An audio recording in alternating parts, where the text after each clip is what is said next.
doesn't even make news anymore when there's an attack in Turkey or Pakistan or Iraq and Afghanistan. And what has the Syrian civil war over the past 5 years been, other than an attempt by ISIS, which was an offshoot of Al-Qaeda, remember, to take over an entire country? How many hundreds of thousands dead because of that? But we're Canadian, right? And as a diplomat once said about us, we're a fireproof house, far away from matches. Yeah, no. An ISIS terrorist murdered a soldier, Nathan Cirillo, at our war memorial, and then actually entered our parliament itself when it was full of MPs, and the government and the Prime Minister were literally barricaded inside a meeting room. It was amazing that no one else was murdered in the hail of gunfire inside.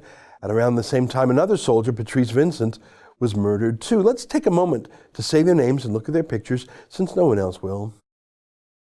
Why is there no permanent memorial to them? Why is their murder not marked by our government? They were specifically attacked because they are symbols of our national sovereignty. Why does our national sovereign not care? It's not just us. When I was in London recently and visited the site where a soldier named Lee Rigby was murdered by a Muslim terrorist, there is no marker at all other than a tiny little brass plate on the ground, covered in dirt, that doesn't mention who he was or why he was killed and how. It's just covered in dirt, as you saw. Sometimes the forgetfulness happens in real time. A Muslim terrorist named Omar Mateen murdered 49 people at a gay nightclub in Orlando. You'd think that would be newsy. And it was, but it was immediately transformed into an anti-NRA moment by the liberal media.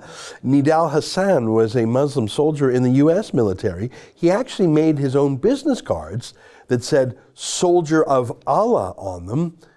Well, he murdered his fellow soldiers at Fort Hood, and the Pentagon called it a workplace incident. Just last month, the son of a known Muslim terrorist co-conspirator was found in the New Mexico desert with several polygamous wives, raising their brood of children in a bizarre compound, a training camp to be school shooters. Not only did a local judge grant them bail, but the local prosecutor, he dropped the charges. And then police bulldozed the crime scene, even though a baby was found dead in there. Why did they bulldoze the crime scene? We are now being made to forget things even as they happen, let alone trying to remember 9/11 from 17 years ago.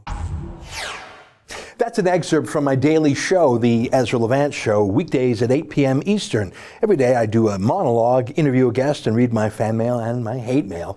To subscribe, go to therebel.media/shows.